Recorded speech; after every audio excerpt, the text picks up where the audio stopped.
The Department of Justice has asked a federal judge to force Google to sell off its popular web browser, Chrome. It comes after an antitrust case found Google had illegally maintained a monopoly in search. The outcome could have a major impact on the company and on the way so many of us interact with the internet. William Brangham has the details. Amna, Chrome is worth an estimated $20 billion, and it is a central part of Google's business model. So the implications here could be enormous. In a filing late yesterday, the government also asked a judge to force Google to divest from its Android mobile operating system. It also wants the company to stop paying phone makers like Apple to keep Google search the default on their devices. Google, for its part, called the DOJ's approach unprecedented government overreach and said it would, quote, break a range of Google products that people love and find helpful in their everyday lives. So to help us understand this move, we are joined again by NPR technology correspondent Bobby Allyn. Bobby Allyn, so good to have you back on the program. What is the Department of Justice's argument here? Why are they saying, Google, you've got to carve Chrome away from your company? The Department of Justice is saying that Google just has too much power. Justice lawyers say a way to sort of push back on that power is to have another company come in and buy Chrome, which is a web browser that has 2/3 of the market globally for browsing the internet.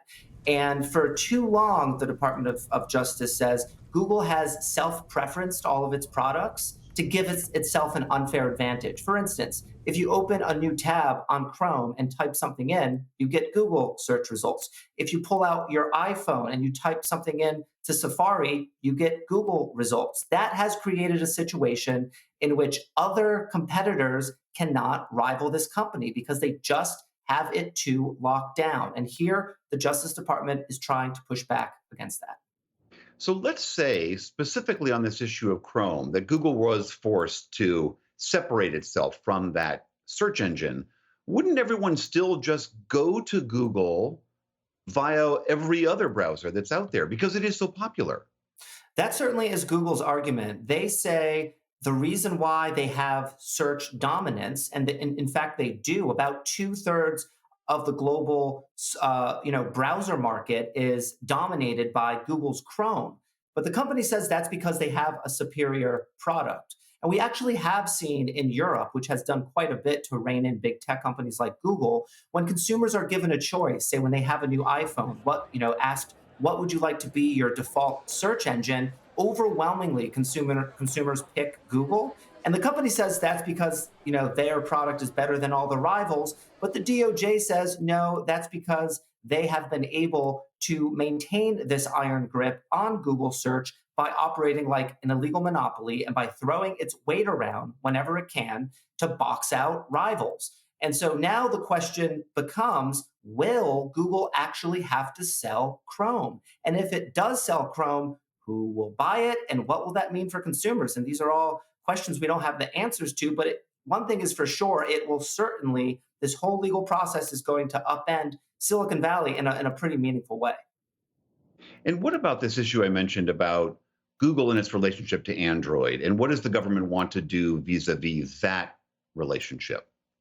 Yeah, so the DOJ gave Google an ultimatum when it comes to Android, which is the most popular, operating system in the world.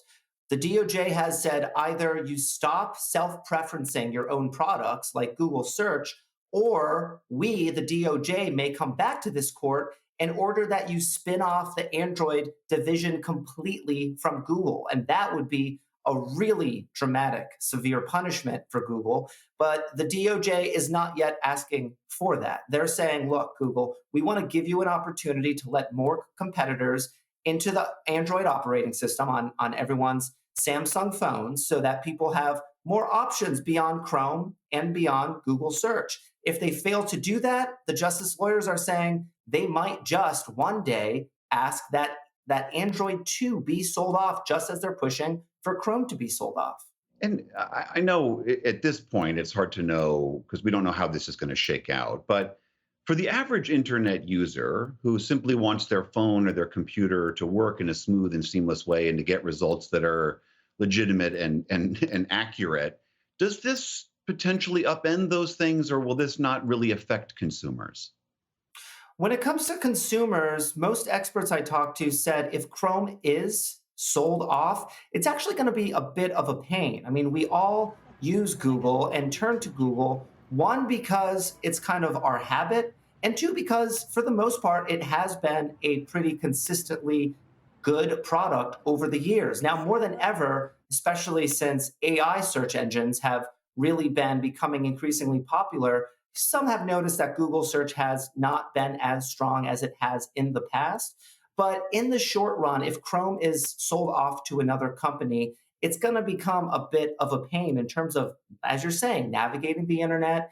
You're going to see your search results, display a little differently. The interface might seem a little different and a little clunky because it's not the Google search that you're used to. But the Department of Justice says this in response: we need more competition into the online search market because Google for decades has dominated in a way that has just been unfair.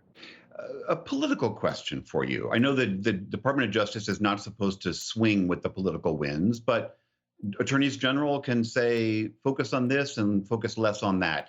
Do you have any sense as to whether the Trump Department of Justice, and now we don't know who's even going to be running that, would pursue these cases similarly the way the Biden's Department of Justice does? That's the million-dollar question. It's worth noting that this lawsuit started in the Trump administration, and the Biden administration carried it to trial and won in court.